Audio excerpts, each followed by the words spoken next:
So, I used to have the iPad Air 3rd Gen from 2020, 64GB, 3GB RAM, very slow, you get it. And after holding myself back for more than a year, I finally gave in at the perfect time. I went to Green Hills, traded in my old iPad, and got myself this year's iPad Air M2 11-inch with 256GB and an Apple Pencil Pro.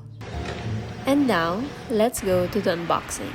This is a huge upgrade from my very slow old iPad. And for context, I'm a graphic designer, so I use my iPad in a lot of ways, where I use it to use Procreate to draw and illustrate posters for some clients, to brainstorm layouts or designs, and adding doodles to my social media posts. But outside of that, I like to use it for digital journaling, some digital art purely for hobby purposes because I like to draw or doodle occasionally. And I chose the Air M2 over the very expensive iPad Pro M4 because honestly, let's be real guys, like I don't plan on doing extensive creative work here. That's what my M2 MacBook Pro is for. I want to save money, be practical. Yeah, I am a graphic designer, but I don't intend to be like a full-blown creative here, like a photographer, videographer, musician, blah blah blah, or a digital painter all at once. My iPad is just for my hobbies and occasional work, and I know the screen in the Pro is way better. I almost got tempted,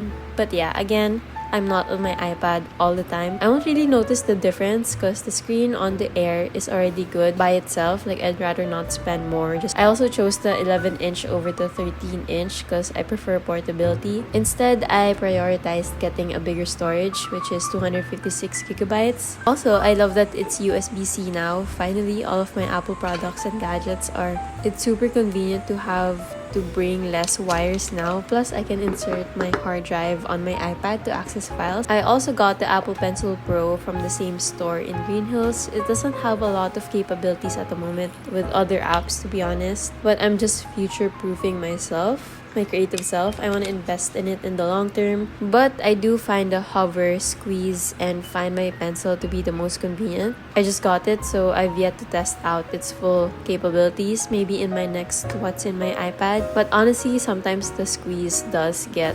annoying, but yeah, so far it's been smooth. And I like the upgrade in terms of the grip because my Apple Pencil 1 was so bad, it would always fall because it's so smooth. Now the hexagonal shape prevents it from falling.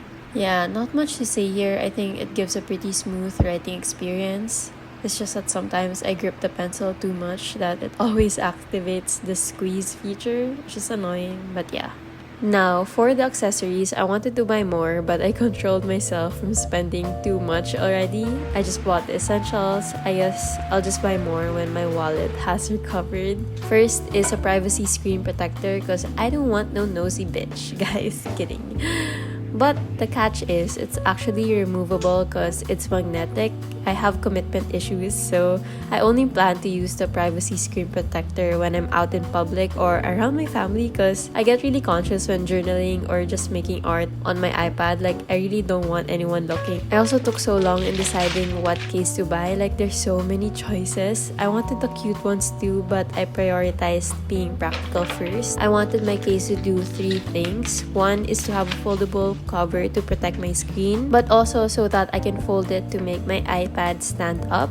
Number 2, I wanted magnetic or detachable, just in case I only want to be holding my iPad, not the cover. And lastly, number 3, it should be able to fit my Apple Pencil even with the case on. I went through the reviews of so many cases, and I think only this kind of case, which doesn't have like a border, had the reviews where it still fit the pencil even when it had a cover. So yay! I love drawing, so I got myself a case that looks like a pencil. An HB pencil in this case. So yes, yeah, as I said, it does fit my case even when it's folded, and I'm super happy because I didn't want to have to bring them both separately, like the case and an iPad.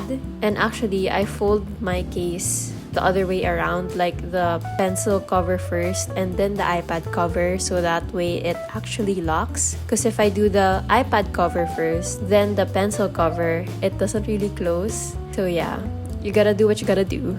And that's actually it for the video. Here's a quick sneak peek of what's on my iPad. My most used apps, aside from Netflix and YouTube, are GoodNotes and Paper for journaling, and then Freeform and Pinterest for brainstorming, and lastly Procreate, Artset, and Notepad for some digital art.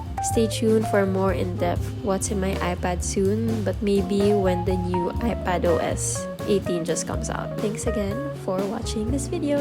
Bye!